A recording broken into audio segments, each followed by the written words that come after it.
அவருடைய பரிசுத்தமுள்ள நாமத்துக்கு மகிமை உண்டாவதாக. இந்த நாளிலுமாய் கூட உங்களுக்காய் காத்திருக்கிற கர்த்தருடைய வார்த்தை அப்போஸ்தலர் 7ஆம் அதிகாரம் 35ஆம் வசனம். உன்னை அதிகாரியாகவும் நியாயாதிபதியாகவும் ஏற்படுத்தினவன் யார் என்று சொல்லி அவர்கள் மறுதலித்திருந்த இந்த மோசேயைத்தானே தேவன் முட்செடியில் அவனுக்கு தரிசனமான தூதனாலே தலைவனாகவும் மீட்பனாகவும் அனுப்பினார். ஆமேன், ஆமேன்.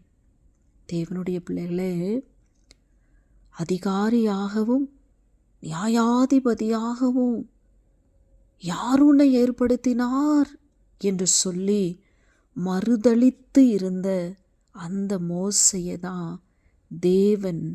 தேவன் தலைவனாகவும் மீட்பனாகவும் அனுப்பினார். இஸ்ரவேல் ஜனங்களை எகிப்தின் அடிமைத்தனத்திலிருந்து கானானுக்குள்ள நடத்தும்படியாய். இந்த வசனத்தை கேட்ட என் அன்பு தேவனுடைய பிள்ளைகளே, உங்களுடைய வாழ்க்கையில் அநேக காரியங்கள் துக்கமாக, வேதனையாக, வருத்தமாக, சஞ்சலமாக, இன்னும் எத்தனை காலம் இந்த அவமானத்தோட, இந்த நிந்தனையோட, இந்த உபத்திரவத்தோட, எல்லாரும் பேசுகிற வார்த்தையின் பழமொழியை போல என் வாழ்க்கை இருக்கிறதே, அது மாறாதா நினைக்கிறீங்களா? எந்த ஒரு விசேஷமான காரியங்களுக்கும், துக்கமான காரியத்திற்கு கூட 4 பேர் கூடியிருக்கிற அந்த இடத்துல என்னால் கடந்து செல்லக்கூட முடியவில்லையே. நான் முடக்கப்பட்டவனாக இருக்கிறேன், நான் முடக்கப்பட்டவளாக இருக்கிறேன். என்னை எத்தனை காலம் இந்த தலைகுனிவு, என்னை எவ்வளோ காலம் என் சொந்த பந்தம், என் உறவுகள், நான் நம்பினவர்கள் என்னை ஒதுக்கி வைப்பார்கள், என்னை தள்ளி வைப்பார்கள். ஐயோ, என்னை இவ்வளோ அவமானப்படுத்துகிறாங்களே, என்னை இவ்வளோ நிந்தையான ஒரு அடையாளமாக, நிந்தைக்கே நான் தான் அடையாளமாக என்னை மாற்றிட்டாங்களே. என் நிலைமை மாறாதா? என் சூழ்நிலை மாறாதா? என் கண்ணீர் மாறாதா? ஒரு நாள் நான் இந்த குறைவில் இல்லை என்பதை இந்த ஜனங்கள் பார்ப்பார்களா? எதிர்பார்த்துட்ருக்கிறீங்களா? நிச்சயமாக தேவ பிள்ளைகளே, அதிகாரியா நியாயாதிபதியா ஏற்படுத்தின தேவன் யாருன்னு சொல்லி அவனை மறுதலித்திருந்த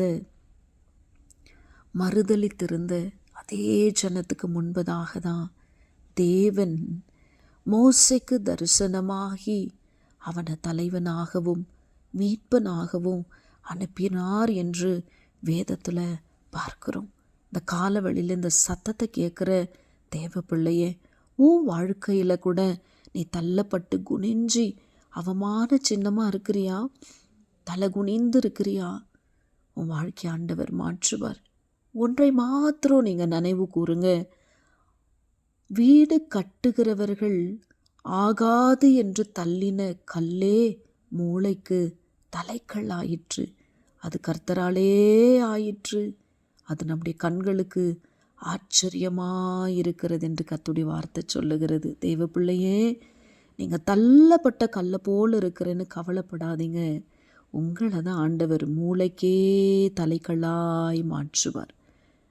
உங்களை தலைவனாகவும் மீட்பனாகவும் ஆண்டவர் மாற்றுவார். அது கர்த்தரால் ஆகும். நீங்கள் மறந்து போயிடாதீங்க. உங்கள் கண்களுக்கு அது ரொம்ப ஆச்சரியமாக இருக்கும். அந்த அளவுக்கு தேவன் உங்களை ஆசீர்வாதமாய் நடத்துவார். அவர் கரம் உங்களை கைவிடாது தேவ பிள்ளையே. சங்கீதம் 27:6 இப்படியா சொல்லுகிறது, இப்பொழுது என் தலை என்னை சுற்றிலும் இருக்கிற என் சத்துருக்களுக்கு மேலாக உயர்த்தப்படும். அது நிமித்தம் அவருடைய கூடாரத்தில் நான் ஆனந்த பலிகளை இட்டு கர்த்தரை பாடி அவரை கீர்த்தனம் பண்ணுவேன்.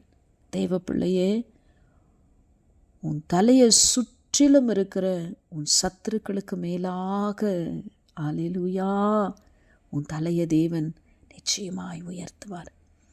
நீங்கள் இருக்கிற இதே நிலைமையில் நீங்கள் இருக்கவே மாட்டீங்க. உங்களுடைய கூடாரத்தில் ஆனந்த களிப்பை தேவன் உண்டாக்குவார். நிச்சயமாக எல்லா நிந்தையும், எல்லா அவமானங்களும், எல்லா நெருக்கமும், எல்லா விதமான தலைகுனிவும் உங்கள் வாழ்க்கையில் இல்லாமல் போகும். கர்த்தர் அவ்வளவு பலத்த பெரிய காரியத்தை உங்கள் வாழ்க்கையில் செய்வார்.